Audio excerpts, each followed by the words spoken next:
Hi dear students, welcome to school.com English classes. I am Vinay Kumar and we are going to study as you are watching chapter Journey to the End of the Earth. This is the third chapter from Vistas class 12th. It is written by Tishani Doshi, a very fantastic chapter. बहुत ही interested chapter है. इसे अगर आप twelfth में आपके syllabus में है पढ़ना है और अदरवाइज़ जिस बच्चे को जानकारी चाहिए उस हर बच्चे को इस चैप्टर को पढ़ना चाहिए. ये हमारी लाइफ से रिलेटेड है और इस चैप्टर के बारे में इस तरीके की नॉलेज हमें हर हालत में होनी ही होनी चाहिए. ऐसी जानकारी को हमें गेन करना ही है क्योंकि लाइफ से रिलेटेड है. लाइफ इसके बिना पॉसिबल नहीं है. किस तरीके से इस चैप्टर के बिना नहीं, इस नॉलेज के बिना, इस जानकारी के बिना अच्छी लाइफ को हम नहीं जी सकते हैं. पता नहीं किस तरीके की सिचुएशंस में हम आने वाले टाइम में पढ़ने वाले हैं. ये जो सिचुएशंस अभी आप फेस कर रहे हो ये भी कहीं ना कहीं हम लोगों की भूल का ही परिणाम है. जिस तरीके से हम आज ये सब कुछ फेस कर रहे हैं, देख रहे हैं, ये जो हमने अपना कल्चर बदला हुआ है और जिस तरीके से दिन ब दिन हम बदलते चले जा रहे हैं, हम अपनी सारी सुख सुविधाओं की चीज़ों को जुटाते चले जा रहे हैं. इससे हम ये नहीं सोचते हैं कि नेचर पे कितना बुरा इफ़ेक्ट पड़ता है ना. किस तरीके से ये सारी चीज़ें जो हैं हमारे लिए आगे चलकर घातक सिद्ध होती हैं.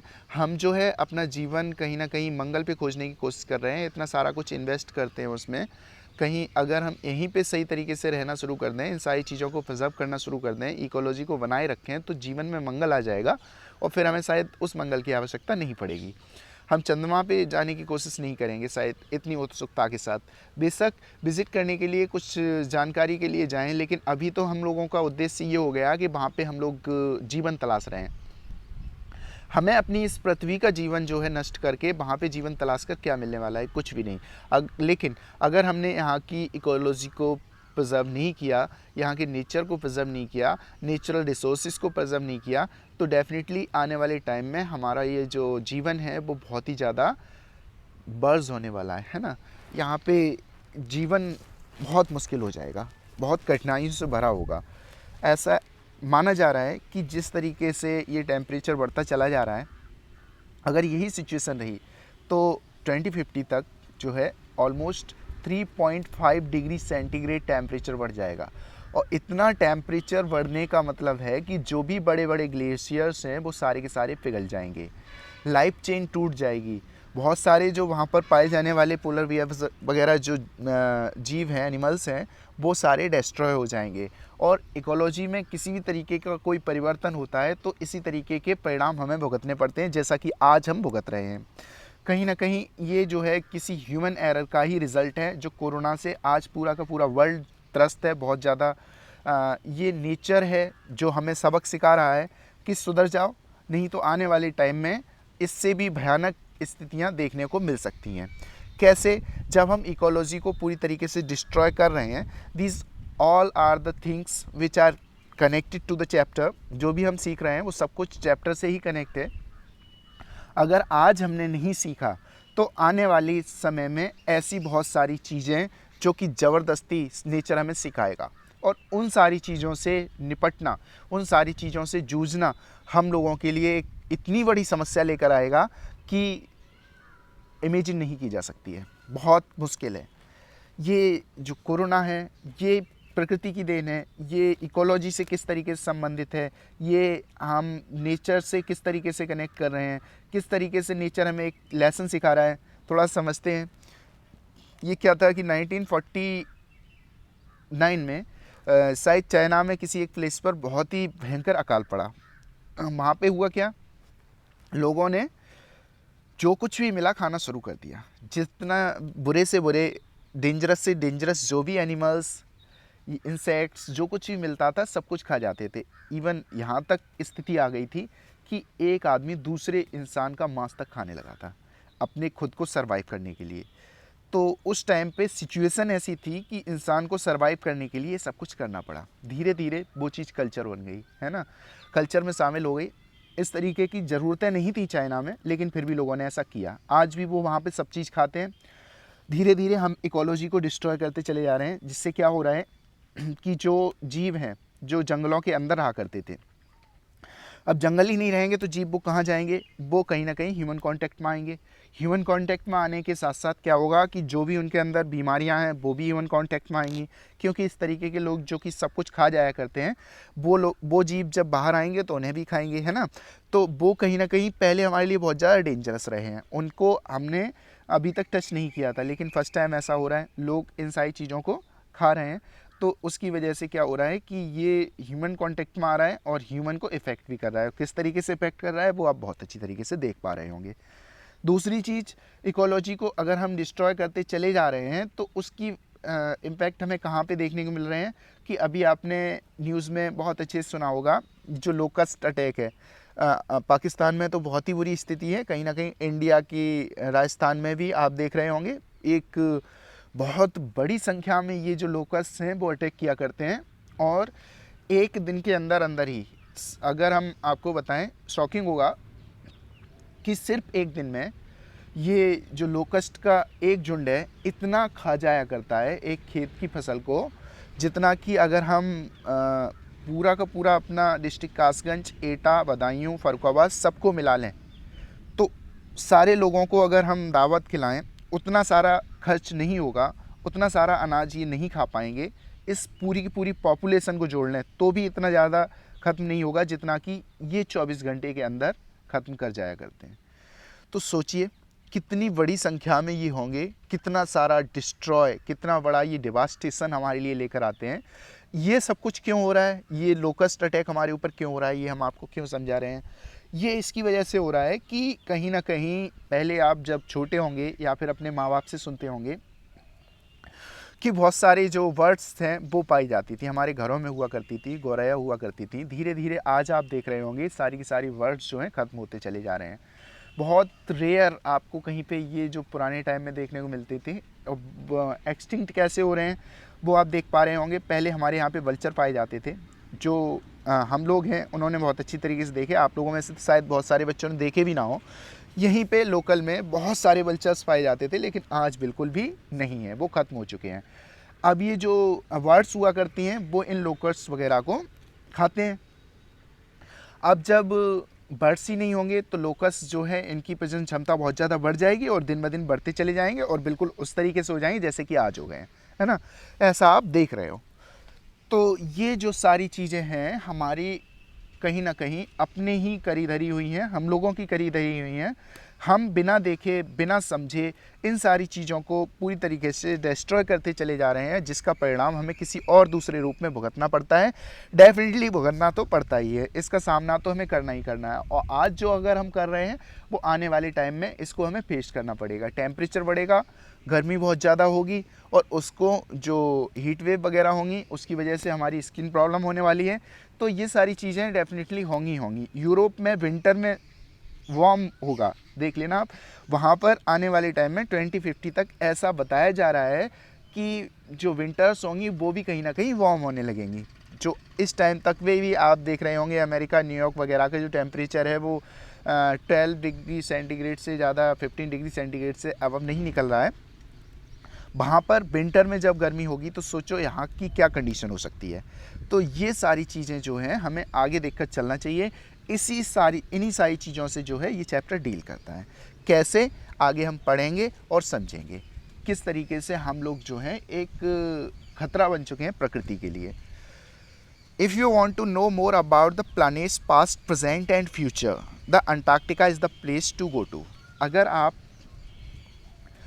प्रेजेंट, पास्ट और फ्यूचर को जानना चाहते हो, किसके, इस अर्थ के, इस प्लैनेट अर्थ के प्रेजेंट, पास्ट और फ्यूचर को जानना चाहते हो, तो आपको सिर्फ एक ऐसा प्लेस है जहाँ पर नो ह्यूमन इंटरफियरेंस है, बिल्कुल ना के बराबर है। वहाँ पर जाकर आप ये सारी चीज़ों के बारे में पता कर सकते हो। क्यों? क्योंकि जहाँ पर अंटार्कटिका है वहाँ केवल क्या पाया जाता है, बड़े बड़े ग्लेशियर्स पाए जाते हैं, आइस, है ना। तो इंसान का रहना इतना आसान नहीं है, वहाँ पर बहुत मुश्किल है, इस वजह से वहाँ पे इंसान नहीं रह पाता। और जहाँ पे इंसान नहीं रहता है वहाँ पे प्योरिटी पाई जाती है, किसी भी तरीके का कोई ह्यूमन इंटरफेरेंस नहीं होता है तो नेचुरल चीज़ें जो भी हैं वो वहाँ पे प्रिजर्व रहा करती हैं। तो अगर हमें किसी भी चीज़ के बारे में पता करना है तो हमें जैसा है वैसा मिल जाए तो उसके बारे में तो रिसर्च की जा सकती है, लेकिन अगर ह्यूमन इंटरफियरेंस हो चुका है, सारा कुछ बदल दिया गया है, जैसा था वैसा कुछ नहीं रहा है, तो हम क्या पता कर पाएंगे? कुछ भी नहीं। तो अगर हमें कुछ भी पता करना है तो हमें कहाँ पे जाना पड़ता है? Antarctica is the place to go to.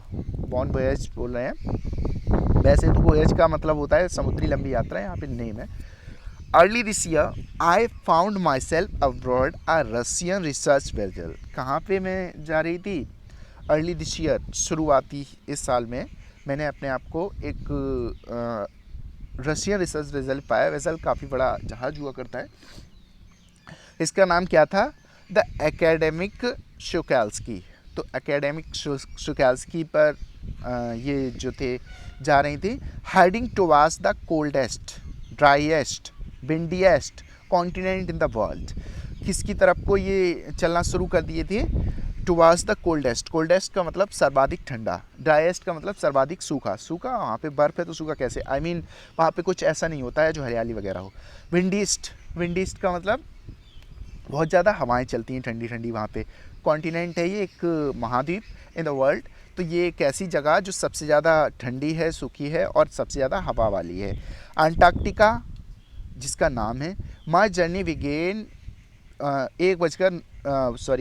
13.09 degrees north of the equator in Madras.